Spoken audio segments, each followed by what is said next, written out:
तो दोस्तों, रोज की तरह आनंद लेखनी ब्लॉग में सबका हार्दिक स्वागत है।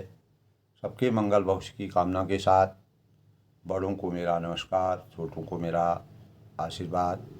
दोस्तों, आज का पंचांग दिन रविवार 11 फरवरी 2024, माघ माह की शुक्ल पक्ष की द्वितीया तिथि। चंद्रमा कुंभ राशि में विद्यमान होंगे और सदविशा नक्षत्र, परिघा योग और अभिजीत मुहूर्त दोस्तों 12:13 से 12:57 तक।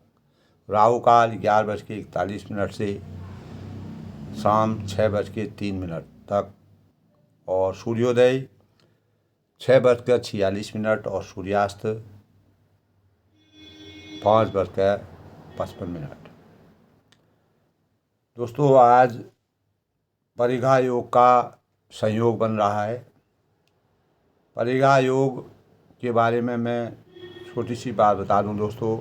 27 नक्षत्रों में से 19वां नक्षत्र जो होता है वह परिघा योग का होता है और यह अशुभ माना जाता है और यह हमारे दैनिक जीवन की दैनिक क्रियाओं में अनेक प्रकार की रुकावटें डालता है और हमारे कार्यों में बाधाएं डालता है।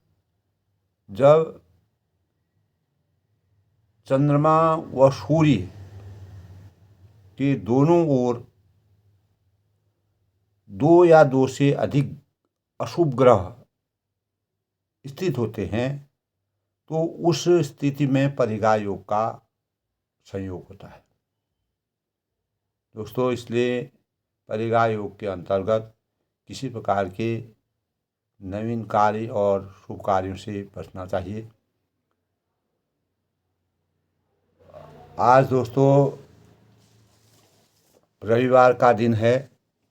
रविवार के दिन भगवान सूर्यदेव की पूजा करने का विधान है और इस दिन बहुत लोग रविवार का उपवास रखते हैं। रविवार का व्रत रखने से समस्त शारीरिक कष्टों से हमें मुक्ति मिलती है और व्यक्ति असीम सुखों की प्राप्ति करता है। ज्योतिष शास्त्र के अनुसार, हमारे वेद शास्त्रों या ज्योतिष शास्त्र के अनुसार दोस्तों, सूर्यदेव को 9 ग्रहों का राजा माना जाता है। राजयोग की बलिष्ठता सूर्य में समाहित होती है। 9 ग्रहों की शांति के लिए भी सूर्यदेव की उपासना करने का बहुत बड़ा विधान है। सूर्य अर्घ्य सवेरे दोस्तों, जब सूर्य भगवान की लालिमा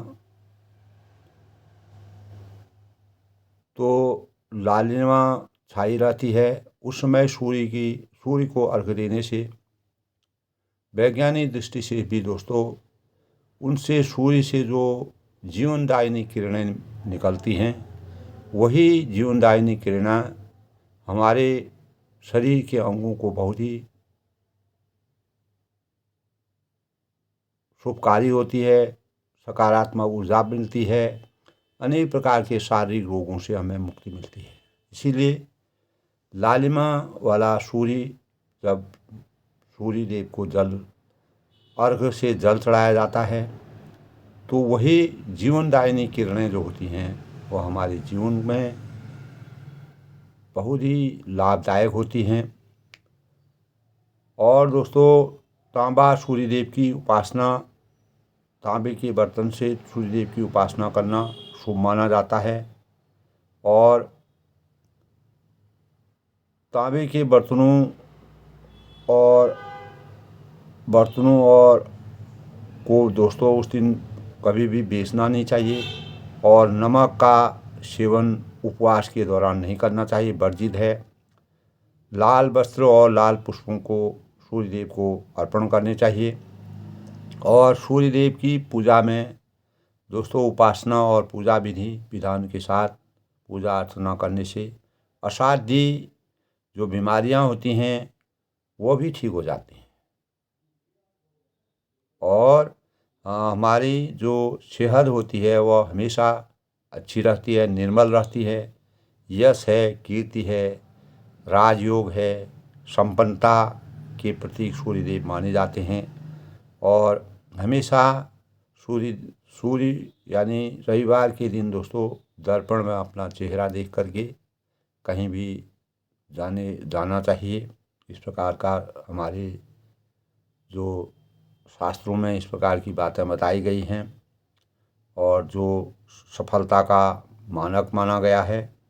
और कार्यों में सूर्य देव को सकारात्मक हम तभी बना सकते हैं दोस्तों। सूर्य देव का बीज मंत्र ओम सूर्याय नमः, ओम घृण सूर्याय नमः, ओम सूर्याय नमः, ओम घृण सूर्याय नमः, ओम हिंग हिंग सूर्याय सहस्त्र किरणाय मनोवांछित फलम देहि देहि स्वाहा। ओम यही सूर्य सहस्त्रांतिरु तेजोरा अनुमंग मांग भक्तिया ग्रहण गंग त्वया दया करो। और इस प्रकार दोस्तों आदित्य हृदय स्रोत मंत्र का पाठ करना चाहिए सूर्य और रविवार को, जो जिससे सूर्य देव प्रसन्न होते हैं, खुश होते हैं और उनकी जो पॉजिटिव या सकारात्मक ऊर्जा होती है वह हमारे जीवन में बहुत ही लाभदायक होती है। ओम सूर्याय नमः, ओम घृण सूर्याय नमः। शास्त्रों में सूर्य देव को प्रभावशाली ग्रह माना गया है दोस्तों। हमारे शास्त्रों में सबसे प्रभावशाली सूर्य देव को माना गया है। जितने भी हमारे 9 ग्रह होते हैं, 9 ग्रहों में सूर्य के सबसे उच्च माने जाते हैं। अगर हमारे जीवन में सूर्य प्रबल होते हैं तो हमें अनेक प्रकार से मान सम्मान और राजयोग की प्राप्ति होती है, संपन्नता प्राप्ति होती है, यश कीर्ति के मानक होते हैं। इस प्रकार दोस्तों मर्यादा पुरुषोत्तम भगवान रामचंद्र जी ने भी अपने जीवन में हमेशा सूर्य देव की उपासना की। वैज्ञानिक दृष्टिकोण से भी दोस्तों सूर्य देव को जल चढ़ाने का जो हमारे शास्त्रों में विधान है उससे मैंने बताया कि जीवनदायिनी किरणें हमें प्राप्त होती हैं, जो हमें सकारात्मक दिशा की ओर ले जाती हैं और हमारा जीवन उत्तम श्रेणी में आ सकता है। दोस्तों भगवान मर्यादा पुरुषोत्तम भगवान रामचंद्र जी हमेशा सूर्य भगवान की भी आराधना करते थे। मानव रूप में अवतरित होकर के मानव चेतना को जगाने के लिए, अज्ञान रूपी अंधकार से ज्ञान रूपी प्रकाश की प्राप्ति के लिए मानव को सूर्य के दिव्य ज्ञान और दिव्य प्रकाश और चमत्कार का प्रभाव मर्यादा पुरुषोत्तम भगवान राम जी ने अनेकों जगह, जब वह वन को गए, वन में भी जब वह गंगा में स्नान करे, जो भी कार्य वह करते थे तो सवेरे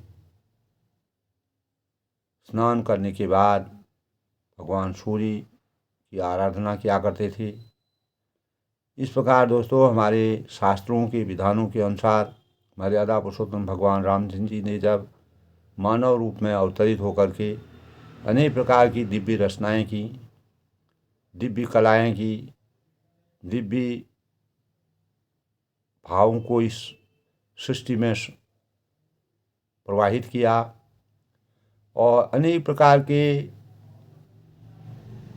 कठिनाइयों और विषमताओं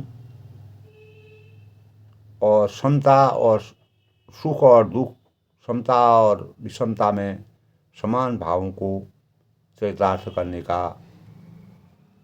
श्रेय लेकर मानव जीवन को एक प्रेरणा के रूप में आगे बढ़ाया।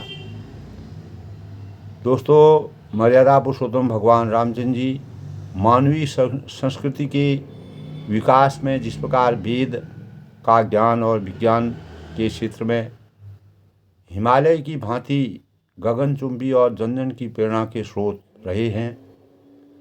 जीवन की समस्त हमारे जीवन की दोस्तों समस्त गतिविधियाँ ओज है, तेज है, आशा है, उत्साह है, ऊर्जा की सतत प्रवाहिनी गंगा जैसी अनेक सरिताएँ इसमें प्रवाहित रहती हैं। दोस्तों, इस जीवन में जो कर्मनिष्ठ मानव शरीर को प्राणों की चिंतन शक्ति को रस से सिंचित करते हैं और नैराश्य है मर्यादा पुरुषोत्तम भगवान रामचंद्र जी और तुलसीदास ने इस प्रकार के व्यक्तित्व का वर्णन किया है, इस प्रकार की रचना की है कि नैराश्य भय है, अकर्मण्यता है और पलायन प्रवृत्ति है, अव्यवस्था है, कंजूसी है आदि का किंचित मात्र भी आभास तक नहीं होने देता। अनेक प्रकार के जो चिंतक होते हैं, ज्ञानी होते हैं, विलक्षण प्रतिभा के मानव होते हैं, मनुष्य की प्रतिभा पर संपूर्ण निष्ठा से विश्वास व आस्था व्यक्त करने का मर्यादा पुरुषोत्तम भगवान राम जी ने प्रकार के भाव प्रकट किए। उन्होंने स्वयं का महत्व बताते हुए कहा, हे मनुष्यों, तुम स्वयं ही अपने भाग्य के निर्माता हो। तुम सूर्य की भांति स्वयं प्रकाशित होकर जगत के लिए अनुकरणीय बनो। उठो, जागो और लक्ष्य पूर्ण होने तक चलते रहो। तुलसीदास जी ने भी दोस्तों अनेक जगह इस प्रकार की चरेवेति यही मंत्र में सूर्य रश्मियों का वास्तविक प्रभाव जो हमारे जीवन में पड़ता है, मानवीय कीर्तिमान का उदाहरण का स्रोत हम बन सकते हैं। दोस्तों, इस ब्रह्मांड में जो कुछ भी पेय और श्रेय है वही हमारा है। अमृत पुत्र हो इस तत्व को रक्षार्थ, यानी हम कौन थे, क्या हो गए और क्या होंगे, यह हमारे मस्तिष्क में बार बार विचरता है। कभी हमारा देश भारत जगत गुरु पद पर प्रतिष्ठित था, किंतु पता नहीं कब कैसे और किन सामाजिक झंझावतों और राजनीतिक परिस्थितियों में ऐसा नकारात्मक समय भी हमने झेला। तो दोस्तों, इसी प्रकार त्रेता में मर्यादा पुरुषोत्तम भगवान राम ने अवतरित होकर के और द्वापर में श्री कृष्ण भगवान ने अवतरित होकर करके अनेक प्रकार की निराशावादी और विचारधारा से हमारे मन मस्तिष्क को आच्छादित करने की चेतना जन जन में प्रभावित की और प्रेरणा के स्रोत के रूप में मानव जीवन का उद्धार करने के भाव प्रकट किए। हम सोते हैं, जागते हैं, उठते हैं, बैठते हैं, चलते हैं, फिरते हैं। सफलता का चिंतन हमें अपने जीवन में हमेशा करना चाहिए। मर्यादा पुरुषोत्तम भगवान राम जी हर परिस्थिति में असफलता को ही सफलता का सूचक मानते थे। सफलता ही तो हमारा परम उपास्य है। दोस्तों, हमारी आँखों से सफलता को जरा भी हम उसको अलग नहीं होने देते हैं। ये भाव हमारे अंतर होने चाहिए। हम अपने तन से, मन से सदा सफलता का आचरण करने के भाव जगाएं और इसीलिए रामचरितमानस से हमको यही प्रेरणा मिलती है। और सफलता से दोस्तों कोई इससे बढ़कर कोई बड़ी सिद्धि नहीं है। हमारी शिक्षा है, दीक्षा है, व्यवस्था है, यह दोस्तों पाश्चात्य देशों से बिल्कुल अलग है। हमें इसको बलवान बनाने की, चेतना जागृत करने की और मन जन जन तक रामचरितमानस के अनुसार मर्यादा पुरुषोत्तम भगवान राम जी और भरत जी का जो चरित्र था उसके अनुसार अपने जीवन को बनाने की प्रेरणा प्राप्त करनी चाहिए। दोस्तों, हमें जहाँ पर झुकना है, वहाँ पर हमको झुकना भी चाहिए। जहाँ पर हमें शौर्य दिखाना है वहाँ पर शौर्य भी दिखाना चाहिए। जिस प्रकार का परिवेश हो उस प्रकार के परिवेश में हमको ढलना मर्यादा पुरुषोत्तम भगवान राम जी ने सिखाया। तब उन्होंने समुद्र में जब वह गंगा पार कर रहे थे, जब समुद्र का पानी बहुत ही ऊंचाई पर था, तब भगवान 3 दिन से विनती कर रहे थे कि पानी का प्रभाव, जल का प्रभाव कम कीजिए, हमको पार करना है। मर्यादा पुरुषोत्तम भगवान राम जी की रचना थी। तब उन्होंने कहा, विनय न मानस जलय जड़ो, गए 3 दिन बीत, बोले राम सकूप तबो, भय बिनु होत न प्रीत। इस संसार में रघुवंश की ऐसी नीति है, ऐसी रूपरेखा है। कहीं कहीं दोस्तों हमें अपने जीवन की, अपने धर्म की को संजोने के लिए, अपनी संस्कृति को बचाने के लिए भय का भी परिवेश बनाना पड़ता है, जो हमारे जीवन भर के लिए एक प्रेरणा का स्रोत बन जाता है। और जो आने वाली भविष्य की हमारी पीढ़ी है उनकी संवेदनाएं जगती हैं और उनमें चेतना के भाव प्रबल होते हैं। उनके चिंतन में तेज आता है, संवेदना का, चेतना का विस्तार होता है। तो प्राणी, संपूर्ण सृष्टि में निहित जितने भी प्राणी हैं, यह प्रकृति है, सारा पर्यावरण एक होकर सृष्टि को सृष्टि की वो सजो कर रखने के भावों को, जिस प्रकार मर्यादा पुरुषोत्तम भगवान राम जी ने प्रकृति के सौंदर्य का जो मंदाकिनी नदी के किनारे चित्रकूट में अपना वास करना बनाया, वहाँ की छटा को देख करके पूरे जनक, मिथिला निवासी और अयोध्यावासी वहाँ की छटा को देख करके वहाँ राम भक्ति में लीन हो गए और मर्यादा पुरुषोत्तम रामचंद्र जी की प्रेम रस में सन गए। और उनको वहाँ पर रात और दिन कैसे आई और कैसे गई इसका पता ही नहीं चल रहा था। तब वह लोग कहते थे, मर्यादा पुरुषोत्तम भरत जी खुद कहते थे कि यहाँ तो 14 साल बिताना जो है मर्यादा पुरुषोत्तम भगवान राम जी के सानिध्य में, 14 साल तो हमारे लिए एक पल के समान बीतेगा। इसीलिए भरत जी ने अपने मन में इस प्रकार की गणना की कि मैं वन में रहूँगा और मर्यादा पुरुषोत्तम भगवान राम जो हैं वह अयोध्या का राज करेंगे। इसी प्रकार दोस्तों वशिष्ठ जी ने कल के प्रकरण में गुरु जी ने श्री राम जी के शील और स्नेह से युक्त स्वभाव से सुंदर वचन राजा जनक जी को सुनाए और कहा, हे महाराज, अब वही कीजिए जिससे हमारा सबका धर्म का हित हो। तो इस प्रकार मुनिराज जो थे, वशिष्ठ कुलगुरु थे, मर्यादा पुरुषोत्तम भगवान राम जी और जनक जी के भाव जो थे उसमें वह शिथिल पड़ गए। तब श्री राम जी ने उनको प्रणाम करके वह चले गए। अनेक प्रकार का ज्ञान दे रहे थे। उनकी इच्छा यही थी कि ऋषि वशिष्ठ जी धीरज धरकर जनक जी के पास तब आए। आने के बाद उन्होंने रामचंद्र के स्वभाव का वृत्तांत बताया और उन्होंने कहा कि हे राजन, आप ज्ञान के भंडार हैं और सुजान हैं, पवित्र हैं और धर्म की धुरी को जानने वाले हैं, धर्म की मर्यादा को जानने वाले हैं, प्रतापी राजा हैं। इस समय तुम्हारे बिना इस दुविधा को दूर करने में और कोई समर्थवान नहीं। यानी मर्यादा पुरुषोत्तम भगवान रामचंद्र जी कैसे अयोध्या को लौटेंगे और भरत जी वन में कैसे रहेंगे।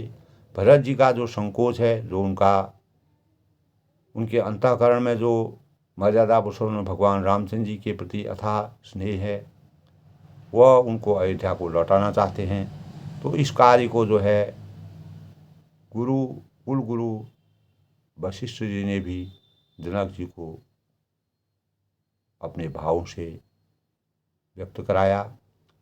आज का प्रसंग दोस्तों, सुनि मुनि वचन जनक अनुरागी।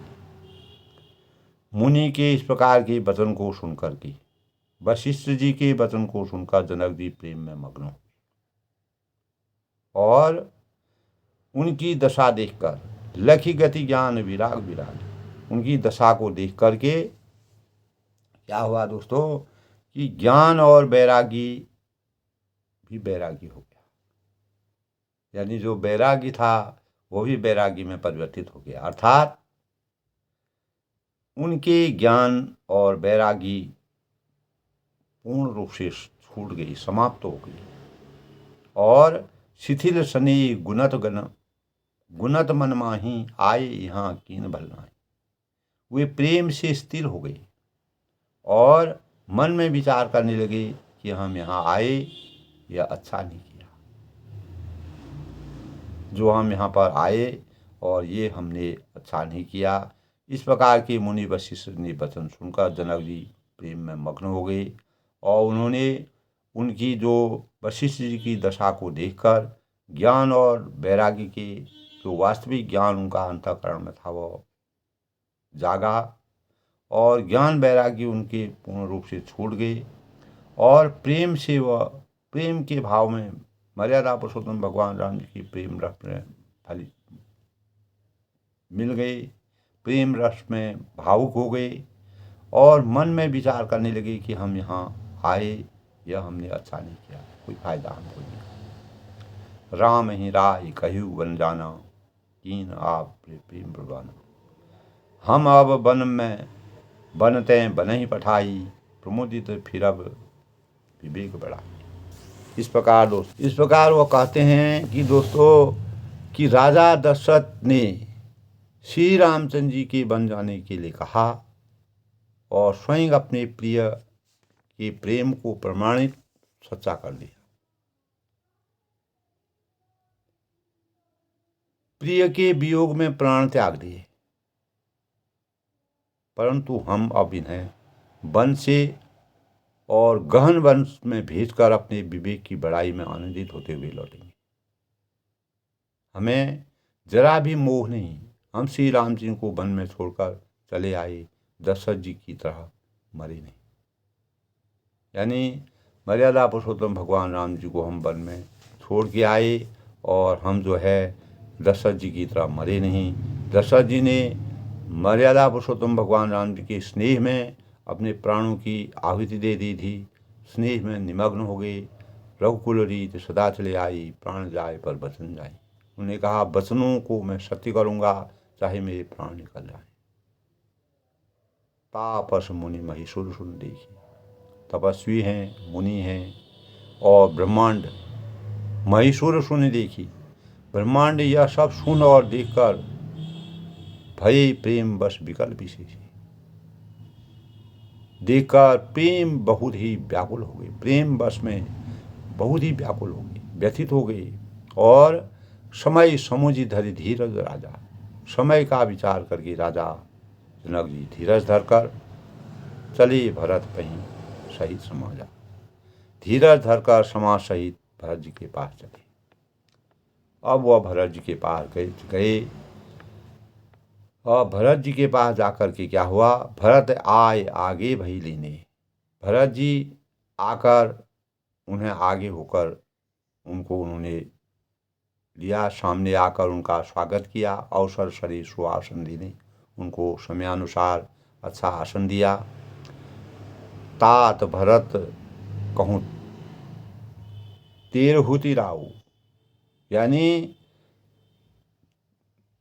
तिरहुत राज जनक जी जो हैं कहने लगे, क्या कहने लगे, तुम्हें ही विदित रघुवीर स्वभाव, हे तात भरत तुमको श्री राम जी का स्वभाव मालूम है, ज्ञात है, वो किस प्रकार के हैं, उनका किस प्रकार का चरित्र है, किस प्रकार का उनकी मर्यादा है, किस प्रकार का आदर्श है, इसको तुम अच्छी प्रकार जानते हो। राम सत्यव्रत धर्मरत। श्री रामचंद्र जी सत्यव्रती और धर्मपरायण।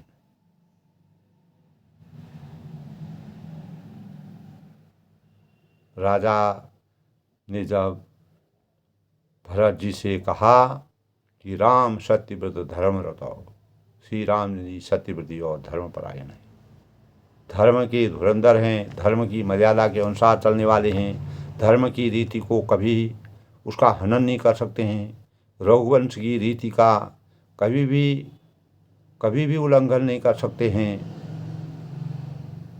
सब कर शील सदैव, सबका शील और स्नेह रखने वाले हैं, सबके साथ स्नेह रखने वाले हैं, मर्यादा के भावों का पूरा सम्मान करने वाले हैं।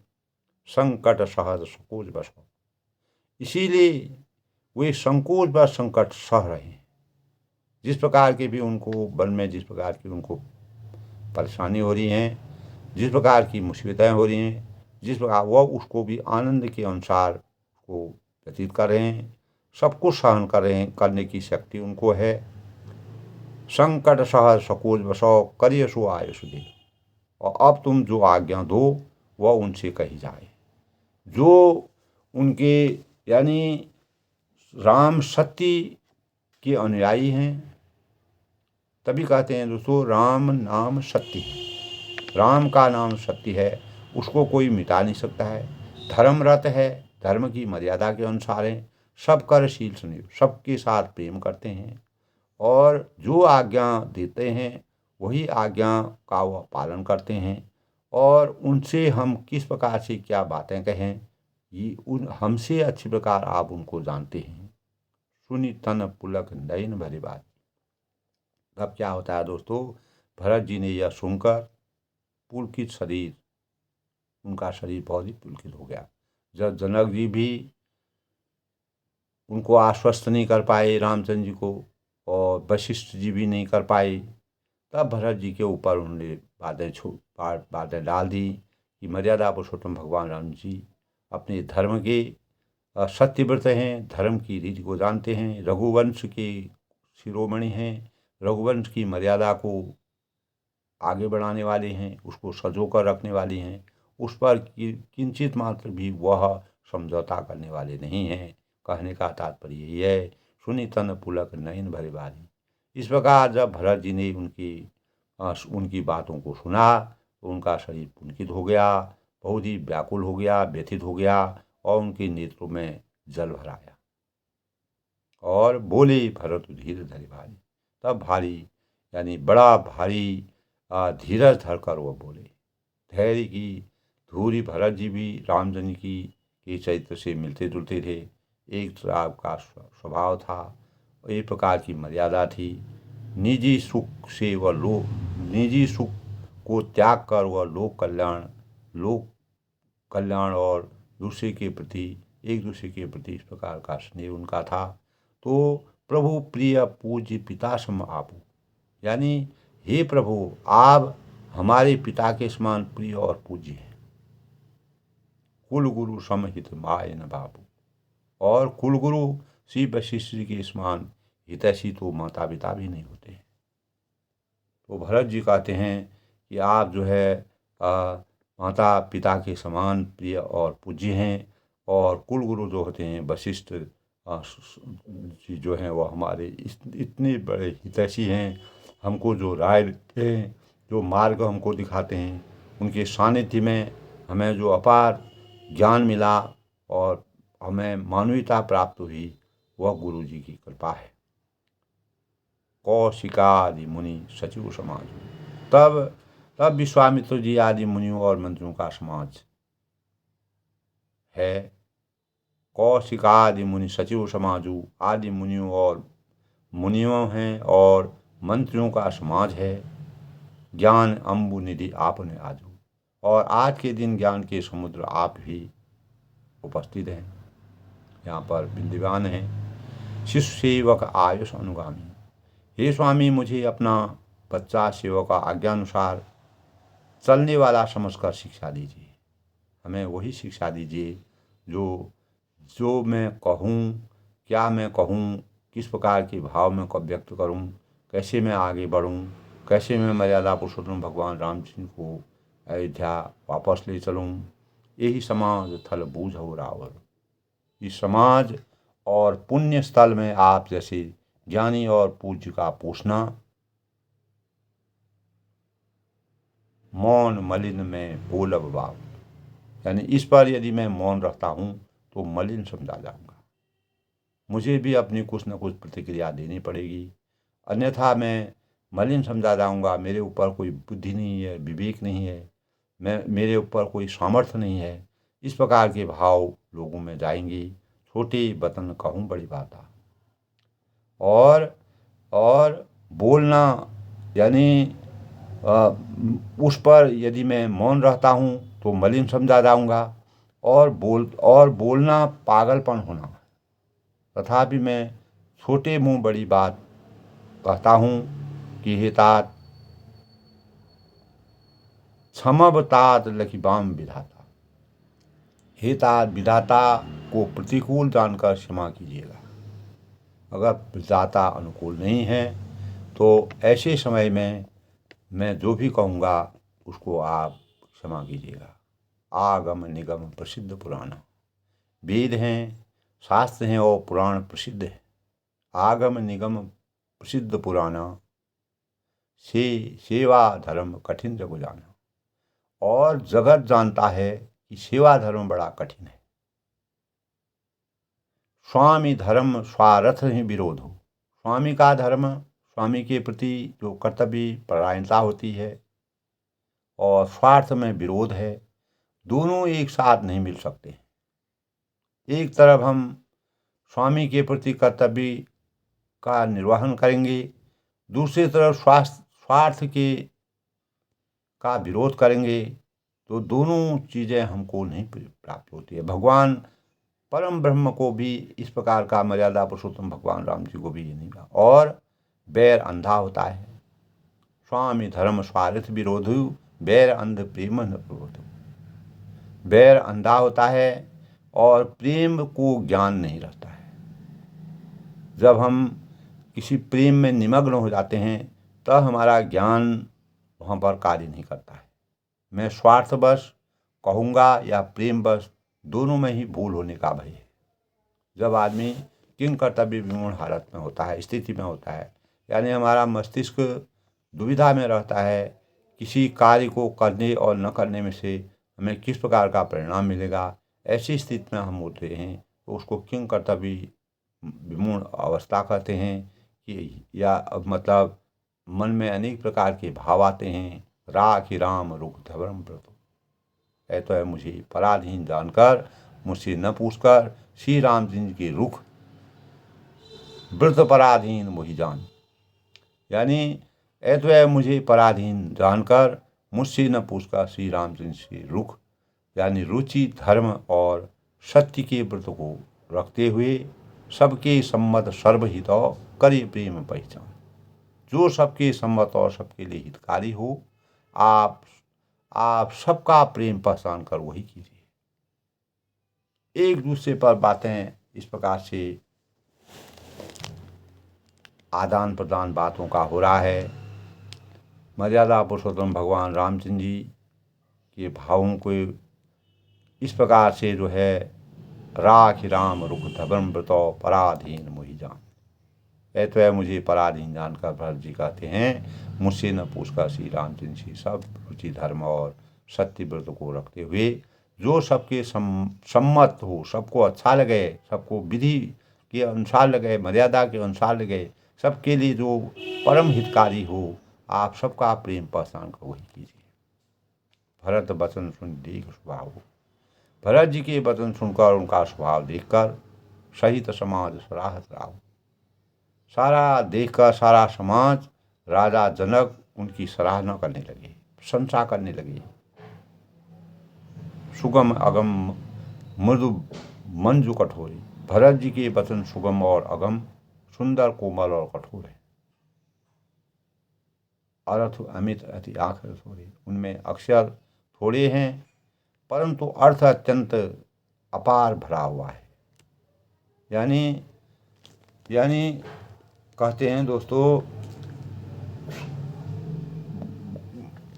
घाव करे गंभीर, इस प्रकार के भाव हैं जो अंतःकरण तक बात जाने वाली है। तो भरत वचन सुन देख स्वभाव, भरत जी के वचन सुनकर और उनका स्वभाव देखकर सहित समाज सराहत राव, सारा समाज राजा जनक उनकी प्रशंसा निरंतर करते रहे। सुगम अगम मधुबंध कठोरे, भरत जी के वचन सुगम हैं और अगम हैं, जो जिनको कोई समझ नहीं सकता है, सुंदर हैं, यथोचित हैं, कोमल हैं और कठोर। अर्थ अमित अति आँख अर्थ हो रही, उनमें अक्षर थोड़े हैं, कम बोल करके कम ही में ज़्यादा समझना, कम बोलना और उसका अर्थ दिव्य होना, परंतु अर्थ अत्यंत अपार भरा हुआ है, उसमें अपार भाव भरे हुए हैं। ज्यों मुकुर निज पानी, जैसे मुख का प्रतिबिंब दर्पण में दिखता है, गही न जाए अद्भुत वाणी, और दर्पण अपने हाथ में है फिर भी मुख का प्रतिबिंब पकड़ा नहीं जाता है, उसको हम पकड़ नहीं सकते हैं क्योंकि वह प्रतिबिंब है। भूप भरत मणि सहित समान, इसी प्रकार भरत जी की यह अद्भुत जो वाणी है, जो विचार हैं, जो भाव हैं, पकड़ में नहीं आते हैं, उनके भावों को कोई समझ ही नहीं पा रहा है। भूप भरत मुनि सहित समाजू के जहाँ विभूत कुमुद, और इसी प्रकार भरत जी की यह अद्भुत वाणी भी पकड़ में नहीं आती है, अर्थात शब्दों से उसका आशय समझ में नहीं आता है, किसी से कुछ उत्तर देते नहीं बनता है, सब निरुत्तर हो जाते हैं। और तब राजा जनक जी और भरत जी और मुनि वशिष्ठ जी समाज के साथ वहाँ गए और देवता रूपी कुमुदों के खिलने वाले, सुख देने वाले चंद्रमा श्री रामचंद्र जी थे। तब वह तीनों लोग भरत जी, वशिष्ठ जी और जनक जी वहाँ गए, जहाँ इस कुमुद रूपी वन को खिलाने वाले जे गहाँ विभुत कुमुद द्विज राजू, सुख देने वाले चंद्रमा रूपी रामचंद्र जी थे, वहाँ तीनों लोग गए। सुनी सुधि सोच विकल सब लोगा, मनहु मीन गन नौ जल लोगा, देव प्रथम कुल गुरु गति देखी, निरखि विदेह स्नेह विशेषी, निरखि सब लोगा। यानी यह समाचार सुनकर सब लोग शोर से व्याकुल हो गए, और जैसे नए पहली वर्षा से जल के संयोग से मछलियाँ व्याकुल होती हैं, जब जल बरसता है मछलियाँ को जल की आवश्यकता होती है, उसी प्रकार वह अपनी व्याकुलता, जैसे यह ऐसा समाचार सुनकर के सब लोग व्याकुल हो गए, जैसे नए पहली वर्षा के जल के संयोग से मछलियाँ व्याकुल होती हैं। देवताओं ने पहले कुलगुरु वशिष्ठ जी की प्रेम विवल दशा देखी, फिर विदेह जी के विशेष स्नेह को देखा। इस ऐसे भावों को देख करके राम भगतमय भरत निहारे। तब श्री रामचंद्र जी की भक्ति से ओतपोत भरत जी ने देखा, उनकी तरफ देखा। सुर स्वारथी हरि हारे, इन सब को देखकर स्वार्थी देवता घबराकर हृदय में हार मान गए और निराश हो गए। सबको राम प्रेममय देखा, उन्होंने सब किसी को श्री राम सिंह के प्रेम में के सरोवर को देखा और भय अलेख सोच बरस लिखा। इससे देवता इतने सोच के वश हो गए कि जिसका कोई हिसाब नहीं। अत्यंत सोच में बस गए कि किस प्रकार का परिवेश होगा, क्या रचना होगी। इस प्रकार से सब लोग भावुक हो गए। राम शनि सपूज बसो। देवराज इंद्र को सबसे ज़्यादा चिंता है। देवराज इंद्र जो है, मर्यादा पुरुषोत्तम भगवान रामचंद्र जी अगर अयोध्या को लौट जाएंगे तो देवलोक में भी लोग सभी देवता परेशान हो जाएंगे। तब राम शनि सकोज बसो कह ससोज सुरराज, जो देवराज इंद्र थे सोच में भर कर कहने लगे कि मर्यादा पुरुषोत्तम श्री रामचंद्र के स्नेह और संकोच के बस में हैं। रचऊं प्रपंच ही पंच मिली। इसीलिए सब लोग मिलकर कुछ प्रपंच माया जाल फैलाओ, ना ही न भयऊं अकाज, नहीं तो काम बिगड़ा ही समझो। यानी मर्यादा पुरुषोत्तम भगवान रामचंद्र जी अयोध्या को लौट जाएंगे। इस प्रकार के भाव जो हैं प्रकट हो रहे हैं। जब अपने अपने विचारों को कह करके, अपने अपने भावों को कह करके राम भक्ति में लीन, राम भगतिमय भरत निहारे, सुर स्वार्थी हरि ही हारे, सबको राम प्रेमय पेखा, भई अलेख सोच बर लेखा। तब श्री राम जी के ओत पोत और भरत जी को देखा। तब सबको देखकर स्वार्थी देवता घबरा गए। उनका चिंतन बढ़ गया और हृदय में वह हार मान गई, निराश हो गई। उन्होंने सब किसी को राम प्रेम के सरोवर को देखा और इससे देवता इतने सोच में बस गए कि जिसका कोई हिसाब नहीं है। अतः सबको जब ऐसा समाचार सुन करके जो कुलगुरु वशिष्ठ जी थे और जनक जी थे और भरत जी थे, जब रामचंद्र जी के पास पहुँचे तो उस परिवेश को देख करके आगे क्या भाव आते हैं, आगे क्या चीज़ होती है, और भरत और राम जी के बीच में जो अपार स्नेह और भक्ति है, मर्यादा पुरुषोत्तम भगवान राम जी किस प्रकार से भरत जी को समझाते हैं।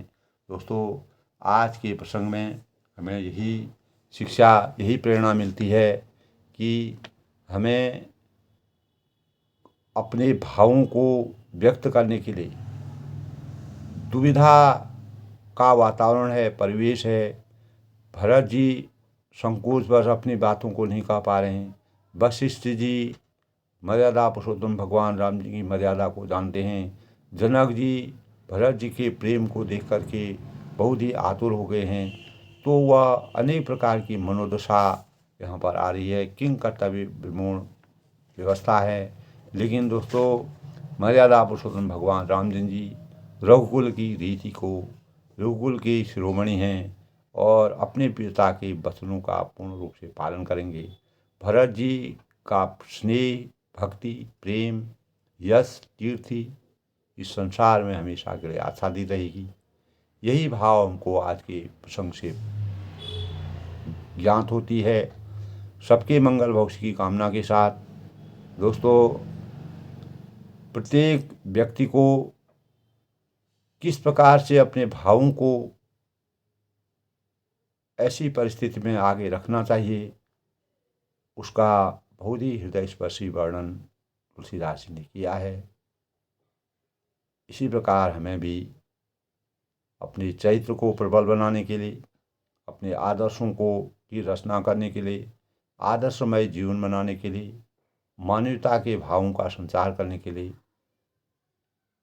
अपनी प्रस्तुति को किस प्रकार से पेश करना चाहिए, वही आज के प्रसंग में है। सब लोग खुश रहें, प्रसन्न रहें। सबके मंगल भविष्य की कामना के साथ मर्यादा पुरुषोत्तम भगवान राम जी का आशीर्वाद सभी पर बना रहे।